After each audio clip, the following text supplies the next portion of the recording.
अस्सलामुअलैकुम।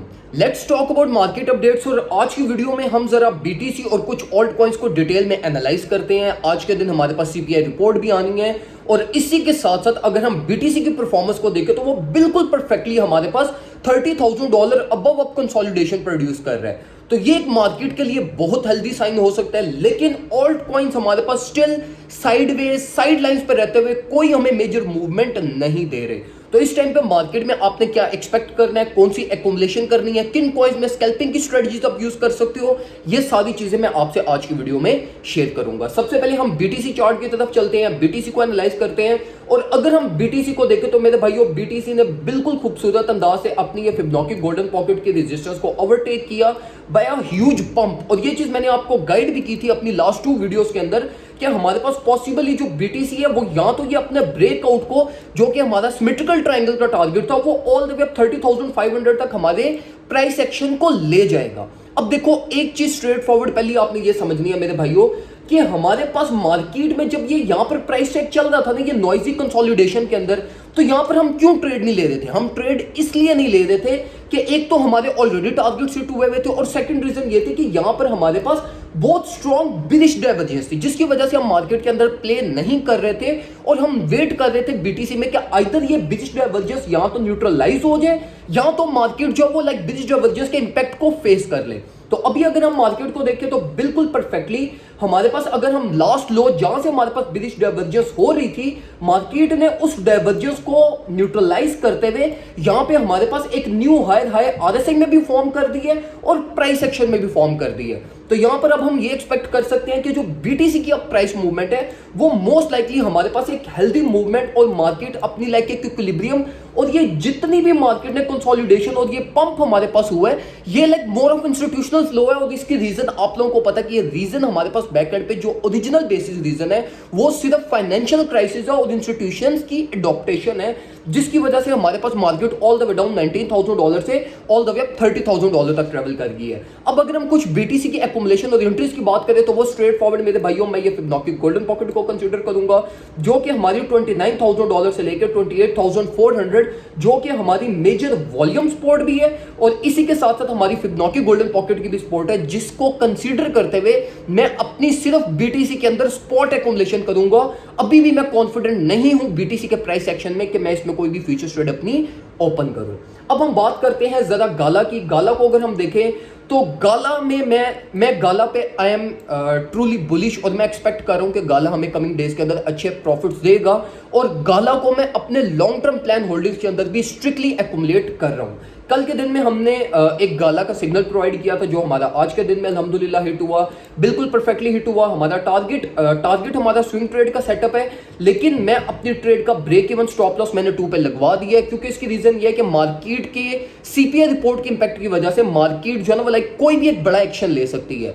तो उस चीज से प्रोटेक्ट करने के लिए अपने ट्रेड को, हालांकि मैं गाला को एक्सपेक्ट कर रहा हूं कि गाला हमारे पास कमिंग मंथ्स के अंदर 2.5 2.7 लाइक कमिंग मंथ से पहले, इस मंथ की क्लोजिंग या न्यू मंथ की स्टार्टिंग तक ये $3 को टच हमारे पास इजीली कर सकता है। और जो मैं एक्युमुलेशन कर रहा हूं स्पॉट की, अपने सिग्नल्स ग्रुप में जो करवा रहा हूं, वो सारी एक्युमुलेशन मैं अपने ये हाई टारगेट्स के लिए करवा रहा हूं। और मैं आपको भी स्ट्रिक्टली रिकमेंड करूंगा कि गाला हमारे पास एक बहुत पोटेंशियल प्रोजेक्ट है, बहुत स्ट्रांगली फंडामेंटल प्रोजेक्ट है, जिसको आपको लाजमी एक्युमुलेट करना चाहिए। अब हम बात करते हैं जरा मैटिक के बारे में, जिससे मैं बहुत ज्यादा इस टाइम पे डिसअपॉइंट हूं, और डिसअपॉइंट होने की रीजन ये है कि भाई मतलब मैटिक का ना पूरा फंडामेंटल्स बहुत सॉलिड है, सिर्फ इशू ये है कि मैटिक के अंदर कोई इनफ्लो ही नहीं हो रहा हमारे पास। और अगर हम इसकी पास्ट 2 मंथ्स की परफॉर्मेंस उठा के देख लें तो वो कोई एज सच परफॉर्मेंस हमारे पास नहीं हुई। हमारे पास इवन बुलिश डाइवर्जेंसेस भी होती रही, इसके फंडामेंटल प्रोजेक्ट्स भी आते रहे, इवेंट्स भी आते रहे, स्टिल इसकी इतनी अच्छी परफॉर्मेंस नहीं रही।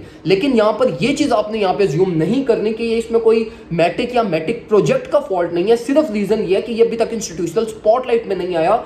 तो इसका मतलब ये है कि ये कॉइन अभी तक हमारे पास एक्युमुलेशन फेज में चल रहा है। जिस तरह हमारे पास कार्डानो को हमने देख लिया, हमने माना नाना को देख लिया, हमने XRP को देख लिया, जिनका एक्युमुलेशन फेज आज से 3 महीने पहले आया था। जिस तरीके से उन्होंने उस टाइम पे परफॉर्मेंस दी थी, मैटिक हमें इस टाइम पे वो परफॉर्मेंस अब दे रहा है जो कि अपनी एक्युमुलेशन फेज में चल रहा है। तो मैं आपको ये रिकमेंड करूंगा कि बेशक आप मैटिक के अंदर अपनी स्कैल्पिंग मत करें। हमने जो भी स्कैल्पिंग की है इसमें वो एज सच कोई इतनी ज्यादा प्रॉफिटेबल नहीं गई। तो मैं आपको ये रिकमेंड करूंगा कि सिर्फ मैटिक को एक्युमुलेट करें और होल्ड करें फॉर हाई टारगेट लाइक 1.5, 1.6 या इवन $2 जो आने वाले 2 to 3 मंथ्स के अंदर हमारे इजीली हिट हो सकते हैं। और ये आपके इजीली बहुत अच्छे भले आपके सॉलिड प्रॉफिट्स हैं जो आपको अपनी स्पॉट एक्युमुलेशन और अपने लॉन्ग टर्म होल्डिंग प्लान्स के अंदर लाजमी इंक्लूड करना चाहिए।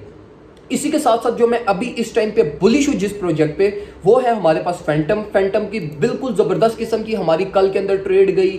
हमने बड़े मजे किस्म के प्रॉफिट सिक्योरिंग की, सिग्नल्स ग्रुप में भी मैंने बड़े जबरदस्त किस्म के इसकी प्रॉफिट सिक्योरिंग करवाई आप लोगों से।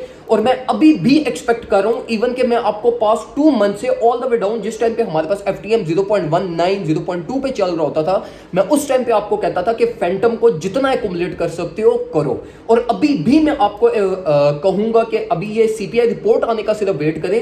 CPI रिपोर्ट आने के बाद मार्केट जिस डायरेक्शन में मूव लेती है उस डायरेक्शन के अकॉर्डिंगली लाजमी एक्युमुलेशन कीजिएगा। और मेरा हाई टारगेट जो मैं FTM का एक्सपेक्ट कर रहा हूं, जो हमारे पास कमिंग लाइक इस मंथली क्लोजिंग तक हिट हो सकता है, वो 0.7 to 0.8 डॉलर्स में एक्सपेक्ट कर रहा हूं कि फैंटम हमारे पास अपवर्ड साइड में ट्रेवल कर जाएगा। तो फैंटम से रिगार्डिंग अगर आप ये आज की करेक्शन के अंदर या अगर CPI रिपोर्ट हमारे पास इंटरेस्ट रेट इंक्रीज होता है और हमारे पास मार्केट करेक्शन लेती है, तो आप ये इस लेवल से 0.4 to 0.43 से अपना मेजर स्विंग सेटअप लाइक पूरा मंथली फ्यूचर्स ट्रेड का स्विंग सेटअप अगर ओपन करना चाहो वो भी आप कर सकते हो। और अगर चाहो तो स्पॉट एक्युमुलेशन करते हुए भी आप ऑल द वे अप अपना लाइक 1 महीने के लिए अगर अपनी होल्डिंग को होल्ड करते हो तो ये भी आपको बहुत जबरदस्त किस्म के प्रॉफिट जनरेट करके दे सकता है। इसी के साथ साथ अभी मैं आपको कुछ बहुत ज्यादा एक्युमुलेशन रिकमेंड नहीं करूंगा, क्योंकि हमने जितनी भी एक्युमुलेशन की थी उसकी हमने प्रॉफिट सिक्योरिंग ऑलरेडी अपने ग्रुप में कर ली है। मैं आपको भी रिकमेंड करूंगा कि आपने भी अगर कल के दिन प्रॉफिट सिक्योरिंग नहीं की तो एटलीस्ट मिनिमम आप ये करें कि अपनी स्टॉप लॉस ट्रेलिंग करें, या अपनी जो बाइंग्स जो मैंने आप लोगों से फेसबुक पे भी करवाई है या मेरे कहने पे जो आपने बाइंग्स की हैं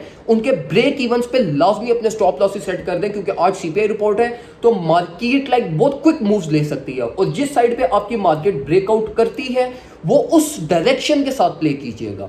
अभी तक कोई हमारे पास एज सच कोई बैड न्यूज़ नहीं है। मैं नहीं एक्सपेक्ट कर रहा कि कोई CPI रिपोर्ट हमारी बुरी आएगी मार्केट पे। मैं कोई उसका इम्पैक्ट उसका फैक्टर या उसका इम्पैक्ट जो है वो मैं नहीं एक्सपेक्ट कर रहा कि पड़ेगा, लेकिन स्टिल सेफ्टी आपको लाजमी करनी पड़ेगी और मार्केट में अपनी एक्युमुलेशंस, अपनी होल्डिंग्स, अपनी फ्यूचर्स ट्रेड को चलते रहने दो। सिर्फ स्टॉप लॉस ट्रेडिंग करो ताकि अगर CPI रिपोर्ट का कोई भी इंपैक्ट पड़ता है, कोई भी मार्केट मूव लेती है, तो उससे आपकी ट्रेड्स, आपका कैपिटल प्रोटेक्टेड रहे। दुआ में मुझे याद रखिएगा। अपना ख्याल रखिए। अल्लाह हाफ़िज़।